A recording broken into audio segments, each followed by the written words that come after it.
The Auburn pregame show brought to you by Medical Properties Trust. I'm your host, Simone Eli, alongside AL.com Auburn beat writer Nebias Wilborn. Nebias, I feel like we talked for months about September 3rd. We're counting down to the first week of college football. We've already seen some games last week and leading up to this game, obviously Saturday, throughout the entire week. But it's an exciting time. College football is officially back, and Auburn's going to kick things off against Mercer. Well, I'll tell you what, I don't think there's a college football team in America that needs to play a football game so that us writers, people like you on TV, people in radio, people nationally, locally, internationally, and abroad are talking about anything but off the field stuff with Auburn. Yep. It's about time for them to play a football game so we can talk about actual football things as opposed to coups, athletic directors getting fired less than a week before the season. Who's the quarterback? We now know what's happening with the quarterback. It is time for football, and praise God or whatever you believe in out there. Yes, amen to all of that, Nebias. That is spot on.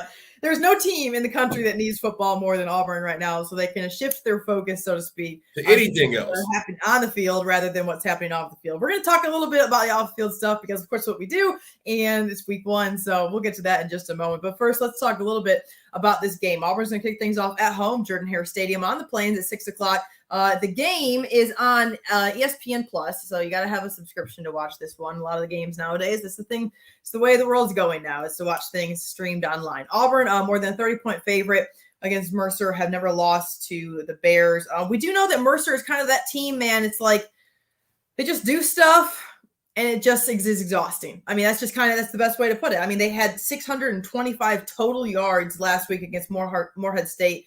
This is a team where you just it's like a grinded out game. Sometimes teams don't want to schedule Mercer because of that. Well, yeah, I mean, I will say one thing that will play in Auburn's favor is there's a new rule against blocking below the waist. They're really emphasizing this rule in college football, and that'll help because, they run a kind of a triple option offense. If you're old school enough, you might remember Georgia Southern back in the day. You might remember Nebraska if you're really old school. Shout out to those readers and listeners who are following that.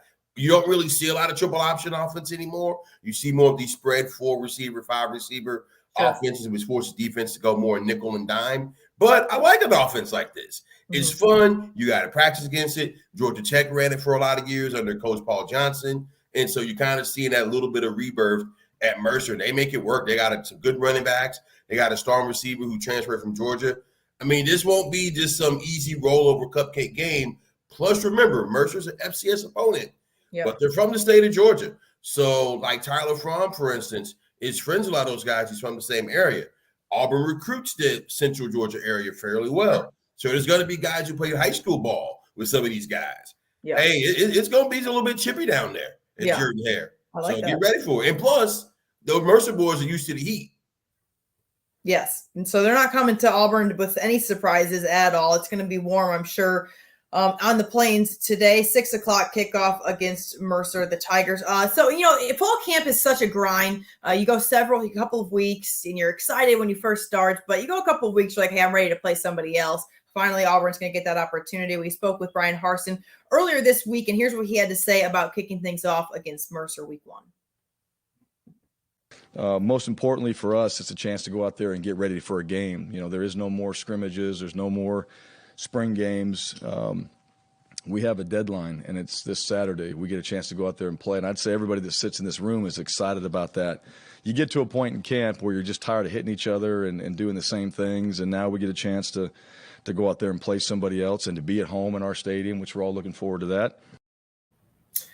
So we know that TJ Finley will be the starter. There was a quarterback battle all throughout fall camp. He was named the starter last week. This is a guy who we've seen get significant, important reps already in an Auburn jersey. Nebias, what are some of the biggest questions you would say for Finley and this offense going into week one of the season? Well, start with Finley's accuracy. He completed lesser than 55% of his passes. You typically want a quarterback completing 6%. Brian Harsin acknowledged that. Again, that was last season. Brian Harsin also said, hey, players get better, including quarterbacks at Auburn. And he made sure to emphasize that. I think a lot of people were down on Finley becoming the starter based on what he did last year when he was 19 years old. He seems to have matured. We'll see how it unfolds on the field. Yep. He'll have to show it. Now, personally, he believes in himself. His teammates seem to believe in him. So now we'll see if he can get that completion percentage up over 54.7. If he can do that, then you're talking about a legitimate starting SEC quarterback. If he can't, you may have to go to Robbie Ashford a little bit more. So for TJ, he's got to show command of the offense, willingness to stay in the pocket, take a hit, but also the ability to extend plays. If you can do all those things, put it together, lead some drives, you can start to build some confidence. If not, then, well, you know how it goes at Auburn. Yeah.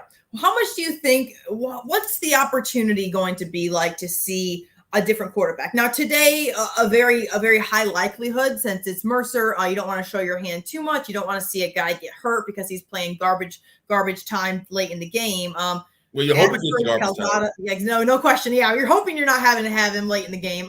Ashford, Calzada, what does that look like in your opinion, Tobias? Well, I mean, well, basically, Harsin has been hitting since SEC media days, pretty much since he got Robbie Ashford. You're going to find a way to get Robbie Ashford on the field. From what I've been told, he's one of the 10 fastest players on the team, runs a sub 4.5 40, from what I've been told. And Wesley Steiner, one of the linebackers, said, like, when he runs by you, you hear the wind kind of go by your ear. Unique, special speed. You're going to find a way to get him on the field. Zach Calzada, it's interesting with Calzada. He came in pretty much thinking he was going to be the starter, and he started on the depth chart right now. Yeah. And you remember he beat a certain team, and where's that Crimson and White up there last year? He also beat Auburn. Ironically, that Auburn game pretty much set him back, including now with that throwing hand shoulder injury that he's still kind of working through. So it's kind of one of those twists of fate, right? That being said, you'll probably see Ashford. You might see Calzada again, hopefully for Auburn. They'll get out pretty quickly, get out to a good lead, get some Ashford, get Calzada, and kind of see where everybody is. Because you now want to see it in games. Because you got to remember, in practice, they can't tackle these quarterbacks. So what does it look like when a quarterback is truly catching live fire on the field?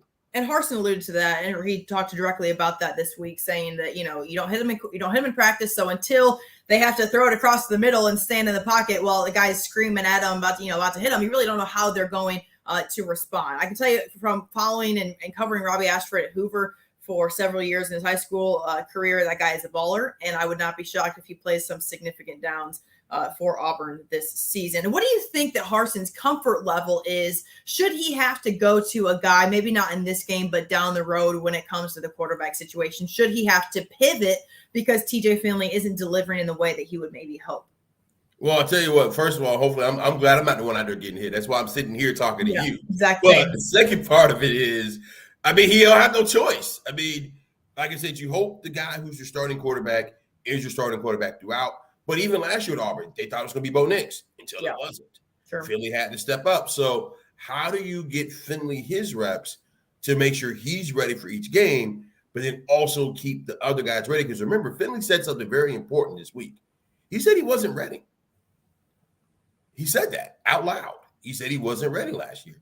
Yeah. He believes he is now. So how do you balance that in an era where you don't get a lot of practice time? You get less practice time than ever. How do you keep that second and third string quarterback ready? Brian Harsin is going to have to answer that question because, I mean, hey, let's be honest. We know what this is, okay? Mm-hmm. We know what's happening here. We know what's going on. You can't emphasize enough the importance of Auburn getting out to a good start. So he'll have no choice if he has to do it. Yep, absolutely. If you're just tuning in, it's the Auburn Pregame Show brought to you by Medical Properties Trust and by Billborn alongside Simone Eli, your host. Let's talk about Finley. We were talking about Finley. We want to hear from Finley. He was asked kind of what he needs to do to be successful this season. Here's how he responded. Just the little things, I'm a big guy, so just following through on my release and being pinpoint accurate in most of my throws and really dissecting the offense and really, meeting with Coach Keesar and Coach Harsin on what are the small little things that we want to accomplish this season to take this offense to the next level. I think my maturity has allowed me to get to that level within the offense to where I understand really every aspect of the offense that I understand what we want to do on 1st and 10, 2nd and 7 and more, things like that.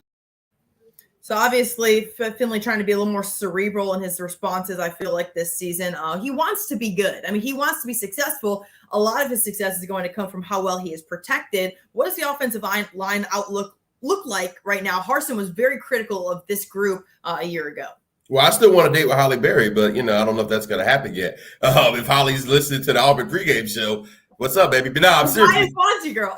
Hey, why not, right? But no, but seriously, all Shoot jokes your shot, aside, bro. Shoot your shot. hey, but you get somebody like that with but here's the thing. Talk about the offensive line. You're missing your center, Nick Brahms, who is a senior, super senior, a guy who's had over 35 starts, who's been a stalwart on the offense. His replacement is Tate Johnson. This is his second game playing as an Auburn Tiger and his first time as starting center. Literally the second most important position on the offense, because who touched the ball all the time? The center to the quarterback. That snap exchange has to be right. Finley has to be able to trust that. So let's start there. You're talking about an offensive line that bringing back 3 of its 5 starters. Yeah. All right. You're talking about a group that is veteran group, but at times last year they struggled a little bit. Let's just call that what it is. Yeah. Are they going to be better? Because like you said, like Harsin said, hey, TJ Finley improved, but it's only going to show so much if the offensive line improves. You also got to have solid receivers. Shedrick Jackson is a senior, but who's going to step up next to him? Will it be freshman Camden Brown? Will it be some of the other guys? You got 2 good running backs, and you got the freshman Damari Alston. Mm-hmm. Do you have enough on offense to help Finley out? Because he's going to need it. Yeah. I don't want to be a dead horse about off-the-season drama, but it's a thing. Okay, this is week 1. Auburn's excited that it's finally here, but Harsin had to weather some storms, not only earlier this offseason, but most recently in losing Alan Green, the guy who hired him as the athletic director on the Plains. To say that there has not been distractions would be a lie. There certainly has. You got to turn the page to the season. You got to play football. How much pressure is on Harsin this season, and how much is this going to be in the back of his mind, in your opinion, Tobias? It's hard to gauge how much is going to be in the back of their mind because, again, you can't predict how people handle it. Some people can disassociate better than others. Some people can totally, decompartmentalize and put things away. Other people can't. I mean, I don't know. Think about it. Like if it's your job, right, and you're in your newsroom, wherever you are, or you get to that place, and the news director who hired you is gone. Your hire was already controversial as it is. Yeah. Your biggest advocate in the building is now gone. And it's on my mind. I mean, how can it not be? I mean, you can say that it isn't, and yes, Harsin makes a whole bunch of money. Okay, if he were to walk away today, he'd get a buyout, which actually Auburn had to pay the buyout this time, right? But as opposed to getting out of paying it with all the stuff that happened in February. Okay, so start there. But yes, it's on your mind because you want to be a great football coach. Definitely. You want to win. How do you put that away? I don't know, but there's a lot of pressure. Everybody knows he's on the hot seat. Everybody knew it before Alan Green left, 8 days before the season. It's crazy. Now what? Yeah. You're absolutely right. It'll be something to keep an eye on. Hopefully that's not the big talk of the day today when Auburn kicks things off at home against Mercer. If we're talking about Harsin on the hot seat today against Mercer, it's going to definitely be a long season. Tobias, I asked you prior to the show some topics you wanted to talk about. Defensive line was one of them. What is it with this group and the depth that you see on that side of the ball for the Tigers this year? First of all, shout out to Coach Jimmy Brumbaugh, who's a former Tiger. He had a really good legendary career, played in the NFL, been around. So bringing guys like big Jason Jones, who's like 6'7", 335 pounds, big guy, nose tackle. And you look at that group with Derek Hall and Cooley Lota, they have a lot of guys between edge rusher as well as the stud position that they could get to the quarterback. They're thinking that defensive line is going to be a strength of their team because remember last year, they beat up Alabama pretty good. Now, Alabama's offensive line wasn't quite what it had been historically, but the one thing that kept Auburn in games last year was the defensive line. They lost a lot of guys to the transfer portal, but it appears they've gotten better. And if this group is as good as they think it can be, Auburn can stay in a lot of games they wouldn't and dominate teams that maybe they'd be closer to. So that could be a big plus for them because if you can get to the quarterback and stop the run, you have a pretty good chance of winning football games. Yeah, no question. Although, I mean, in years past, for several years, I feel like that has been the talk. Auburn's defense keeping the Tigers in the game. Meanwhile, the offense, getting off 3 out consistently, having an issue, get into the end zone. That's why they bring in a guy, an offensive mind like Brian Harsin. At what point is it going to shift on the Plains? At what point is Auburn going to be maybe an offensive-minded team? Because at the end of the day, you have to change with the time. This is no longer a college football era in the world where defense dominates. You have to put points on the board. I mean, I totally agree with you. And I guess the question is TJ Finley that quarterback? And again, Harsin didn't recruit him. He was already here. You look at what you got with Ashford Calzada. Sure. Maybe one day the freshman Holden Grenier comes along. Maybe he's that quarterback. But until you get that quarterback, I mean, look at Alabama. They got Bryce Young. Yeah. They're going to score points. And I know it's difficult to compare to Alabama, but how can you not when you're in the state and you're Auburn? So, yeah, if you look at the SEC right now, you know, Spencer Rattler up in South Carolina, you look at all these quarterbacks that are Will Levis at Kentucky. Does Auburn have that quarterback? Yeah. If they do, then yes. Is it TJ Finley? We'll find out. If it's not, is it Robbie Ashford or Zach Calzada? Yeah. They got to find that quarterback. Otherwise, they're going to continue to have these struggles, continue to have these issues, and it will become a recurring thing because if you look at it, when's the last time Auburn really had that quarterback that you put the ball in his hands, he's going to take you home? It's been a minute. It has certainly been a minute. Guys, let's look around college football really quick at some other games that are happening today. Some top 25 matchups, at least if you look at the preseason polls, if they matter to you very much. Nabias, any games that you're particularly looking forward to? Obviously, Georgia and Oregon kick things off at 2:30.